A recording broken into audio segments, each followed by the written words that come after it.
காரம் டிஸ்டர்ப் பண்ணுங்க. அடுத்த அரை மணி 1 மணி நேரத்துக்கு நான் பேசி தான் ரெக்கார்ட் பண்ணிருக்கேன்.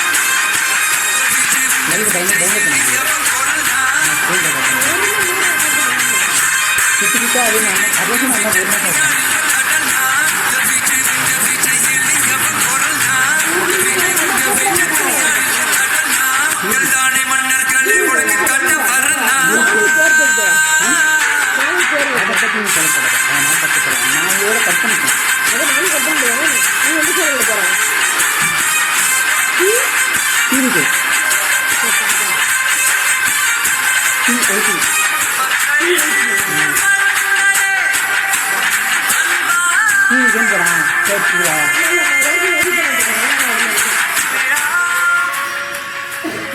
இப்போ ரெக்கார்ட் பண்ணா நைட்டு போட்டுருவேன்.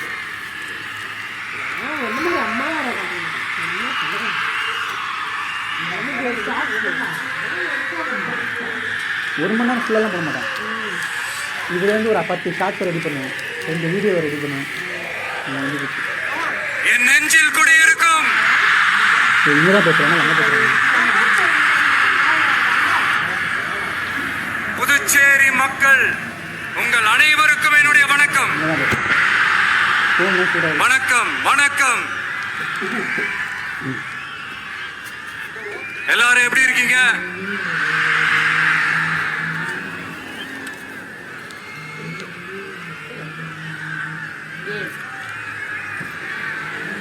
இந்த ஒன்றிய அரசுக்கு தான் தமிழ்நாடு ஒரு தனி மாநிலம்,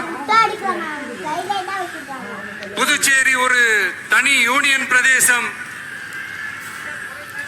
அவங்களுக்கு தான் தமிழ்நாடு தனி, புதுச்சேரி தனி, இப்படிலாம் இருப்பாங்க. ஆனா நமக்கெல்லாம் அப்படி கிடையாதுங்க.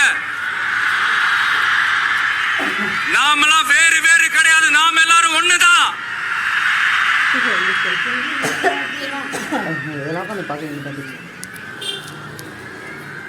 தமிழ்நாடும் புதுச்சேரியும் தனித்தனியாக இருந்தாலும் நாம் எல்லாரும் ஒண்ணுதான், நாம் எல்லாரும் சொந்தம் தான்.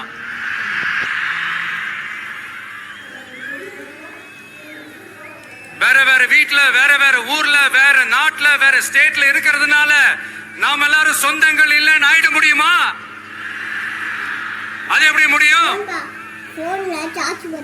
இப்ப பாத்தீங்களா, ஒருத்தருக்கு ஒருத்தர் பாத்துக்கும் போது அந்த பாச உணர்வு, அதுதாங்க, அது மட்டும்தான். அது இருந்துட்டாலே போதும், வேற எதுவுமே தேவையில்லை.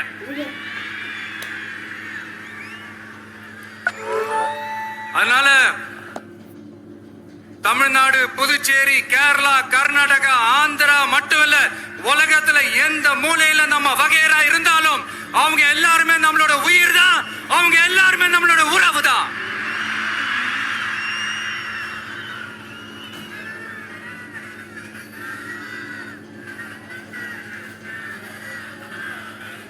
புதுச்சேரினாலே உடனே ஞாபகத்துக்கு வர்றது மணக்குள விநாயகர், அரவிந்தர் ஆசிரமம்,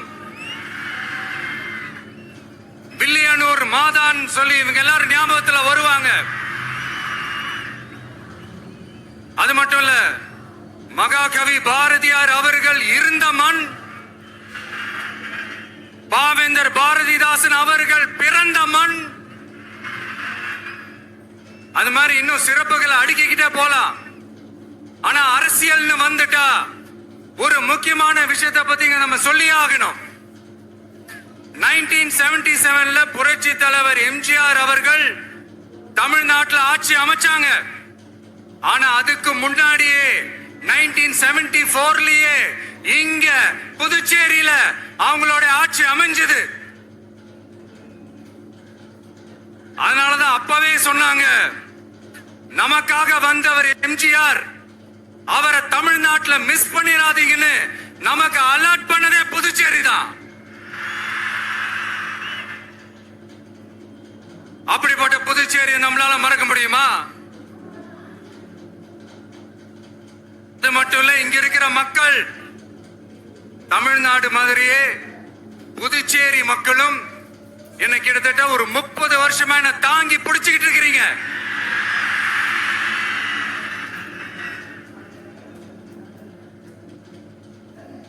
அதனால இந்த விஜய் தமிழ்நாட்டுக்கு மட்டும்தான் குரல் கொடுப்பான்னு நினைக்காதீங்க. அப்படி பண்ணாத தவறு புதுச்சேரி மக்களுக்கும் சேர்த்து தான் குரல் கொடுப்பான். அது என்னுடைய கடமையும் கூட. அதனாலதான் இங்க நீங்க ஃபேஸ் பண்ற பிரச்சனைகளை பத்தி இன்னைக்கு நான் பேசுறதுக்காக வந்திருக்கிறேன். அது மட்டும் இல்ல, இந்த புதுச்சேரி கவர்மெண்ட்டை பத்தி நாம சொல்லியே ஆகணும். இது டெஃபினட்டா தமிழ்நாட்டுல இருக்கிற மாதிரி நம்ம திமுக கவர்மெண்ட் மாதிரி கிடையவே கிடையாது. ஏன்னா வேற ஒரு அரசியல் கட்சி நடத்துற நிகழ்ச்சியாகவே இருந்தாலும் அந்த நிகழ்ச்சிக்கு தன்னெழுச்சியா வர நம்ம மக்களுக்கு பாதுகாப்பு கொடுத்து பாரபட்சமே காட்டாம இந்த கவர்மெண்ட் நடந்துகிட்டு இருக்கு. நாட்டில் இருக்கிற அந்த திமுக கவர்மெண்ட் கத்துக்கிட்டா நல்லா இருக்கும்.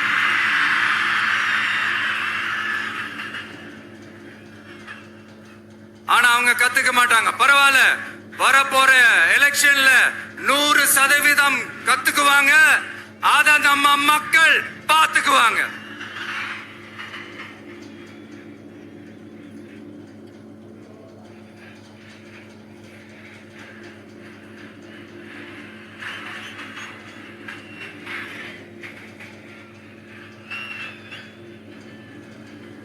புதுச்சேரியில் இருக்கிற கவர்மெண்டோட கூட்டணி ஆட்சியில இருந்தாலும் புதுச்சேரிய ஒன்றிய அரசு எதிலையுமே கண்டுக்கல் என்றது புதுச்சேரி மக்களான உங்களுக்கு நல்லாவே தெரியும். மாநில அந்தஸ்து கோரிக்கையை மட்டுமா கண்டுக்கல, இங்க வளர்ச்சி ஏற்படவும் துணை நிக்கவே இல்லைன்னு கேள்விப்படுறோம். இந்த புதுச்சேரிக்கு இன்னும் மாநில அந்தஸ்து கொடுக்கல. மாநில அந்தஸ்து வேணும்னு கேட்டு பல முறை சட்டசபையில தீர்மானம் போட்டு ஒன்றிய அரசுக்கு அனுப்பி வச்சுக்கிட்டே இருக்கிறாங்க. இந்த வருஷம் கூட மார்ச் மாசம் 27ஆம் தேதி 2025 அன்னைக்கு ஒரு தீர்மானம் போட்டாங்க. அது மாநில அந்தஸ்து வேணும்னு கேட்டு ஒன்றிய அரசுக்கு அனுப்புற 16வது தீர்மானம். புதுச்சேரி காரைக்கால் பகுதிகளில் மூடப்பட்ட 5 மில்கள், பல்வேறு தொழிற்சாலைகளை மீண்டும் திறக்கிறதுக்கு இதுவரைக்கும் ஒரு துரும்ப கூட கிள்ளி போடல. பல்லாயிரக்கணக்கான இளைஞர்களோட வேலை வாய்ப்புக்காக எதையுமே செய்யல. இங்க ஒரு ஐடி கம்பெனி உருவாகணும்ன்றது எண்ணமே இல்ல. அத பத்தி யார் பேசினாலும் அது அவங்க காதல விழவே விழல. இங்க ஒரு அமைச்சர் ஊழல் குற்றச்சாட்டுல பதவி விட்டு தீக்கப்பட்டு அந்த இடத்துக்கு இன்னொருத்தரை நியமிச்சு 200 நாள் ஆச்சு. இன்னும் அவருக்கு ஒரு இலாக்காவே தரல. இந்த செயல் சிறுபான்மை மக்களை அவமானப்படுத்துறதுன்னு அந்த மக்களே சொல்றாங்க. புதுச்சேரியோட முக்கிய அங்கமாக இருக்கிற காரைக்கால், மாகே, ஏனாம் பகுதிகளில் எல்லாம் முன்னேற்றமே இல்லைன்னு அந்த பகுதி மக்கள் சொல்லிக்கிட்டே இருக்கிறாங்க. குறிப்பா காவிரியோட கடைமடை பகுதியான காரைக்காலை மொத்தமா கைவிட்ட மாதிரி தான் இருக்குது. இது எல்லாமே முன்னேற்றம் அடையணும். டூரிஸ்ட் பிளேஸ் ஆன புதுச்சேரியில போதுமான அளவு பார்க்கிங் வசதி இல்ல, போதுமான அளவு கழிப்பறை வசதி இல்ல. இதெல்லாமே மேம்படுத்தணும். புதுச்சேரி கடலூர் மார்க்கமான ரயில் திட்டம் வேணும்ங்கிறது நீண்ட கால கோரிக்கை. புதுச்சேரி மக்களுக்கு ஒண்ணுதான் சொல்லணும், இந்த திமுகவை நம்பாதீங்க. அவங்களுக்கு உங்களை நம்ப வச்சு ஏமாத்துறது தான் அவங்க வேலையே. நான் சொன்ன பல கோரிக்கைகளை எல்லாம் தீர்த்து வைக்கிறதுக்கு நம்ம புதுச்சேரி கவர்மெண்ட்டுக்கும் அதோட மக்கள் திட்டங்களுக்கும் ரொம்ப அக்கறையா உண்மையா துணை நிக்கிறோம். தமிழ்நாட்டை ஒதுக்குற மாதிரி புதுச்சேரியும் ஒதுக்க கூடாதுன்னு நாங்க கேட்டுக்கிறோம். கிட்டத்தட்ட 20 லட்சம் பேர் வாழ்ற யூனியன் பிரதேசமான புதுச்சேரி மத்திய நிதி குழுவில் இடம்பெறவில்லை. அதனால் மாநிலங்களுக்கான நிதி பகிர்தல் அடிப்படையிலும் யூனியன் பிரதேசங்களுக்கான நிதி பகிர்தல் அடிப்படையிலும் புதுச்சேரிக்கு நிதி ஒதுக்கப்படுவதில்லை. அதனால ஒவ்வொரு ஆண்டும் புதுச்சேரிக்கு தோராயமாகவே மத்திய அரசு நிதியை விடுவிக்கிறது. அந்த நிதியும் அரசு ஊழியர்களின் சம்பளம், ஓய்வூதிய தொகை உள்ளிட்ட திட்ட செலவுகளுக்கே சென்று விடுவதால் மீத தேவைக்கு வெளிச்சந்தையிலும் கடன் பத்திரங்களை கடன் வாங்குகிறது புதுச்சேரி. இந்த நிலைமை மாறணும்னா ஒரே வழி, மாநில அந்தஸ்து நம்ம புதுச்சேரி மக்களோட பல்லாண்டு கால கோரிக்கை. புதுச்சேரிக்கு போதுமான நிதி வரத்து இல்லாததுனால வெளியே கடன் வாங்க வேண்டியதா. புதுச்சேரியோட கடனை குறைச்சு தற்சார்பு பொருளாதாரத்தை வளர்த்தெடுக்க திட்டங்கள் வகுக்கப்பட வேண்டும். மாநில அந்தஸ்து வாங்கினா மட்டும் போதாது இல்லையா, தொழில் வளர்ச்சியும் தேவையாச்சே. புதுச்சேரி தென்னிந்தியாவின் முன்னணி இண்டஸ்ட்ரியல் ஹப்பாக மாற்ற எல்லா முயற்சிகளும் எடுக்க வேண்டும். இந்திய அளவில் ரேஷன் கடைகளே இல்லாத மாநிலம் புதுச்சேரி தான். ஏழை எளிய மக்களுக்கு வாழ்வாதாரமே ரேஷன் கடைகள் தான். மற்ற மாநிலங்கள்ல இருக்கிற மாதிரி இங்கேயும் அரிசி, சர்க்கரை, பருப்பு, கோதுமை, எண்ணெய்னு அனைத்து பொருட்களும் வழங்கும் முறை சீராக்கப்பட வேண்டும். கடைசியா, மீன் பிடிக்க செல்லும் காரைக்கால் மீனவர்களை அடிக்கடி கைது செய்யும் இலங்கை கடற்படை அவர்களின் படகுகளையும் பறிமுதல் செய்து விடுகிறது. அதனால் நீண்ட போராட்டங்களுக்கு பிறகு அவர்கள் விடுவிக்கப்பட்டாலும் படகுகள் கிடைக்காததால் படு மோசமான நிலைக்கு தள்ளப்படுகின்றனர். இந்த நிலை மாற வேண்டும். நான் மறுபடியும் சொல்றேன், இந்த விஜய் புதுச்சேரி மக்களுக்காகவும் எப்பவும் துணை நிற்பான். வரப்போற புதுச்சேரி தேர்தல் களத்துல நம்மளுடைய தமிழக வெற்றி கழகத்தின் கொடி பட்டொளி வீசி பறக்கும். கான்பிடென்டா இருங்க, நல்லதே நடக்கும். வெற்றி நிச்சயம். மீண்டும் சந்திக்கும் வரை நன்றி, வணக்கம். மக்கள் எங்கள் உரிமை காவல்.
அனைவரும் அமைதியான முறையில் பின்பக்கமாக